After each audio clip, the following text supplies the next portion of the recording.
అలాగే భర్తను చూడగానే భార్య ముఖం వికసించాలి. వచ్చాడు రా బాబు సంపుకు తింటాడు అన్నట్టుగా ఉండకూడదు. వికసించాలంటే సహజంగా వికసించాలి, అంతేకాని ఆలోచించాలి. వికసించమని చెప్పాను 4:30కి. ఒకే టీవీ ఒంట్లో ఉన్నప్పుడు కాస్త వాళ్ళే చూడమని చెప్పి వాళ్ళు కూర్చోమంటే సరిపోదు. వాళ్ళు నేర్చుకుంటారు. ముందు పెద్దవాళ్ళకి ప్రాధాన్యం అని నేర్చుకోవాలంటే ఇంట్లో 40-50 ఏళ్ల వయస్సు మధ్యలో ఉన్న తల్లిదండ్రులు వాళ్ళ తల్లిదండ్రులను ముందు గౌరవించాలి. పిల్లల ముద్దు ముచ్చట కాదు, పెద్దవాళ్ళ ముద్దు ఇద్దరి చేత తోవించాలి. వాళ్ళకి చదువు ఎంత ముఖ్యమో తల్లికి సేవ చేయడం అంత ముఖ్యమన్న విషయం తెలియదు. అప్పుడు వాళ్ళు ఎదిగా కూడా అలాగే ఉంటారు. మా అమ్మ అస్సలు తినేది కాదు, మా నాన్నగారు తినకుండా అంటే నువ్వు కూడా తినద్దని చెప్పడమేగా, అంత ప్రమాదమా? ఇప్పుడు పాతివ్రత్యానికి ఏమైనా భంగం వచ్చిందా ముందు తింటే? ఆ మాట భర్త అంటే ఇంతసేపు ఎందుకు తినేపోయావా, నేను బయటికి వెళ్ళాను, ఏవో సభలు నా గొడవలు నాకుంటాయి, నీకెందుకు, నువ్వు 2 మెతుకులు తినేయంటే సంతోషం. వాడు మొదటి పుట్టినరోజుకే 10 లక్షల ఖర్చు దాన్ని టీవీలో చూపించాం. అది బర్త్డేయో ఏండయో వాడికి తెలియదు, మనకి తెలియదు. ఓ కేక్ పోయి పేక్ పోయి అక్కడ దీపాలు పెట్టి ఆర్పించడం ఇదో పెద్ద అసమర్థపాచారు. దీపాలు ఆర్పడం ఏంటంటే కొంపలార్పడం లాగా. వంట అంటే విద్య ఒప్పుకోరండి, హోటల్ మేనేజ్మెంట్ అంటే ఒప్పుకుంటారు. క్యాటరింగ్, కుకింగ్ కొత్త మాటలనే వాడాలి. చాకల పని అంటే నామోషేయండి. ఎంఏ వాషింగ్ అంటే ఒప్పుకుంటారు. ఎంఏ వాషింగ్ మరి అది చాకల పనేగా. ఇక్కడ జడ కనపడితే అందమైన పద్యం చెబుదామని 10 ఏళ్ళుగా చూస్తున్నా. జడ కనపడితే అన్ని కొత్తిమీర కట్టలే ఉన్నాయి. ఇటు వేసిన కొత్తిమీర, ఇటు వేసిన కొత్తిమీర. అది కూడా కనీసం గోంగూర తోటకూర కూడా కాదు, కొత్తిమీర. అటు పడదు ఇటు పడదు. ముందు పెద్దవాళ్ళకి ప్రాధాన్యం అని నేర్చుకోవాలంటే ఇంట్లో 40-50 ఏళ్ల వయస్సు మధ్యలో ఉన్న తల్లిదండ్రులు వాళ్ళ తల్లిదండ్రులను ముందు గౌరవించాలి. పిల్లల ముద్దు ముచ్చట కాదు, పెద్దవాళ్ళ ముద్దు ముచ్చట ముఖ్యం. మళ్ళీ ఇదే మనుషులు మళ్ళీ కార్తీక మాసం వచ్చారు మొత్తం గుళ్ళో తయారైపోతారు. 1,000 దీపాలు పంచలు చీరలు అంటుకుపోయినా పెట్టేస్తారు.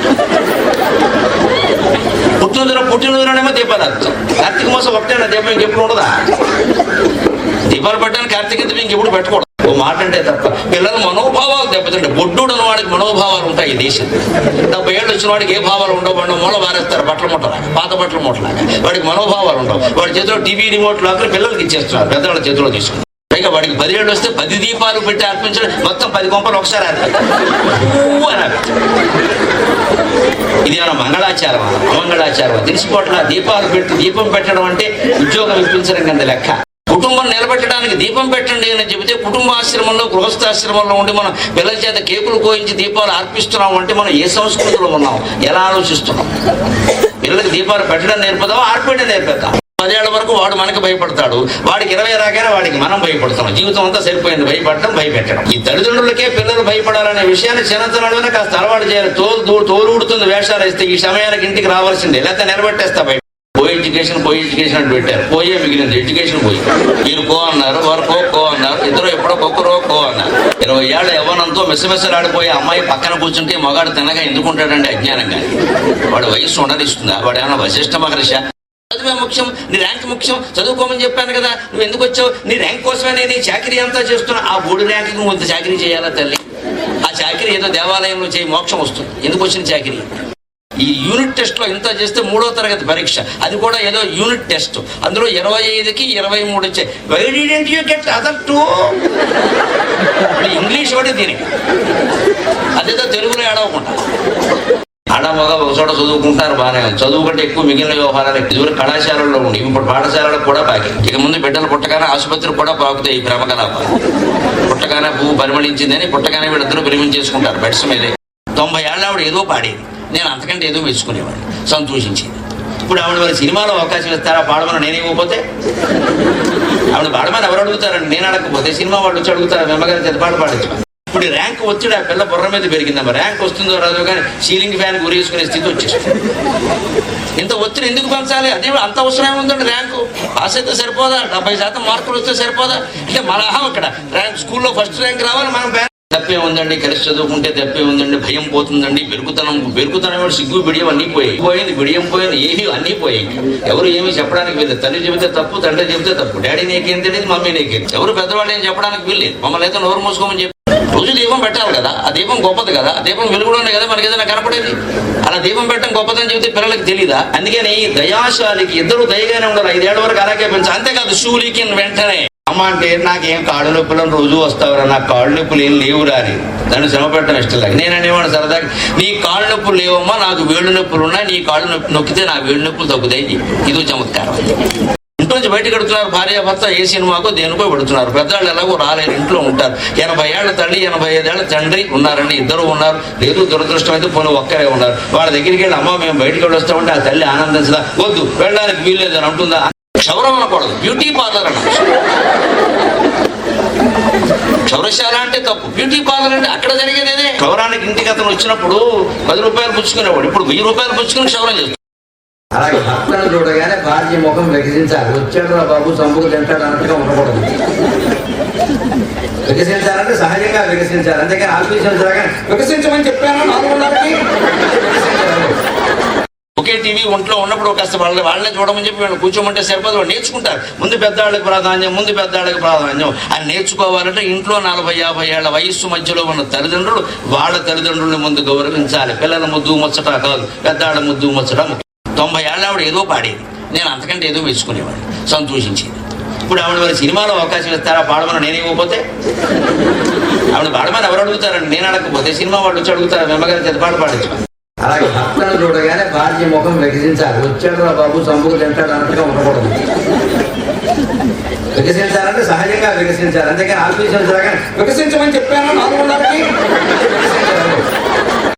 మా అమ్మ అస్సలు తినేది కాదు, మా నాన్నగారు తినకుండా అంటే నువ్వు కూడా తినద్దని చెప్పడమేగా, అంత ప్రమాదమా? ఇప్పుడు పాతివ్రత్యానికి ఏమైనా భంగం వచ్చిందా ముందు తింటే? ఆ మాట భర్త అంటే ఇంతసేపు ఎందుకు తినేపోయావా, నేను బయటికి వెళ్ళాను, ఏవో సభలు నా గొడవలు నాకుంటాయి, నీకెందుకు, నువ్వు 2 మెతుకులు తినేయంటే సంతోషిస్తారు కదా. ఇద్దరి చేత తోపించారు. వాళ్ళకి చదువు ఎంత ముఖ్యమో తల్లికి సేవ చేయడం అంత ముఖ్యం అన్న విషయం తెలియదు. అప్పుడు వాళ్ళు ఎదిగా కూడా అలాగే ఉంటారు. చదువే ముఖ్యం, నీ ర్యాంక్ ముఖ్యం, చదువుకోమని చెప్పాను కదా, నువ్వు ఎందుకు వచ్చావు, నీ ర్యాంక్ కోసమే నేను ఈ చాకరీ అంతా చేస్తున్నా. ఆ 3 ర్యాంకు నువ్వు ఇంత చాకరీ చేయాలా తల్లి? ఆ చాకరీ ఏదో దేవాలయంలో చేయి మోక్షం వస్తుంది, ఎందుకు వచ్చిన చాకరీ? ఇప్పుడు ర్యాంక్ ఒత్తిడి ఆ పిల్ల బుర్ర మీద పెరిగిందమ్మా. ర్యాంక్ వస్తుందో రాదో కానీ సీలింగ్ ఫ్యాన్ గురేసుకునే స్థితి వచ్చేస్తుంది.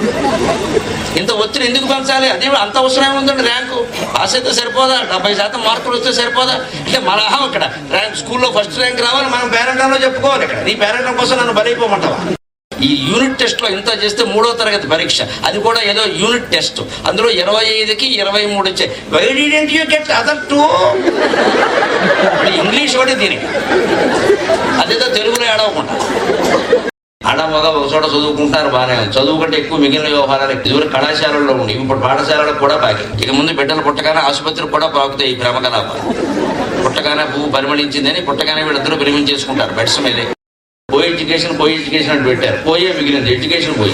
మీరు కో అన్నారు, వారు కో అన్నారు, ఇద్దరు ఎప్పుడో కో అన్నారు. 20 ఏళ్ల యవ్వనంతో మెసమెసలాడిపోయే అమ్మాయి పక్కన కూర్చుంటే మగాడు తినగా ఎందుకుంటాడండి అజ్ఞానంగా? వాడు వయస్సు ఉండనిస్తుందా? వాడు ఏమన్నా వశిష్ఠ మహర్షి? తప్పే ఉందండి, కలిసి చదువుకుంటే తప్పే ఉందండి, భయం పోతుందండి, పెరుగుతనం సిగ్గు బిడియం అన్నీ పోయాయి. పెరుగుతనం పోతే పర్వాలేదు, అసలు సిగ్గు పోయింది, బిడియం పోయింది, ఏమీ అన్నీ పోయాయి.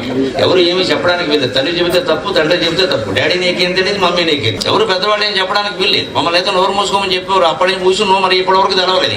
వంట అంటే విద్య ఒప్పుకోరండి, హోటల్ మేనేజ్మెంట్ అంటే ఒప్పుకుంటారు, క్యాటరింగ్, కుకింగ్ కొత్త మాటలనే వాడాలి. చాకలి పని అంటే నామోషి అండి, ఎంఏ వాషింగ్ అంటే ఒప్పుకుంటారు. ఎంఏ వాషింగ్ కాదు, మరి అది చాకలి పనేగా. క్షౌరం అనకూడదు, బ్యూటీ పార్లర్ అన్న.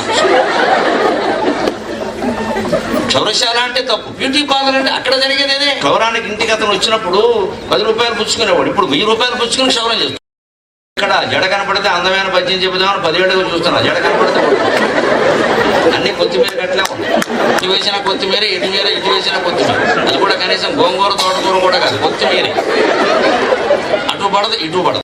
అంటే నువ్వు ఇంగ్లీష్ పేర్లు పెట్టి బజార్లో నేర్పితే అది విద్య, ఇంట్లో మర్యాదగా నేర్పితే విద్య కదా? ఎంత అజ్ఞానం అంటే మంది. ఇంగ్లీష్లో నేర్పితే విద్య, సంస్కృతంలో నేర్పితే విద్య కదా? సంస్కృతం అంతా గుడ్డుమాసిన భాష అయిపోయిందా? మనకున్న భయంకరమైన అజ్ఞానం ఏంటంటే ఇంగ్లీష్ వాళ్ళ పాలన కాలంగా ఇంగ్లీష్ అంతా శాస్త్రీయం, సంస్కృతం హిందూ మతం, అది మతం. సంస్కృతంలో ఉంటే అది మతం.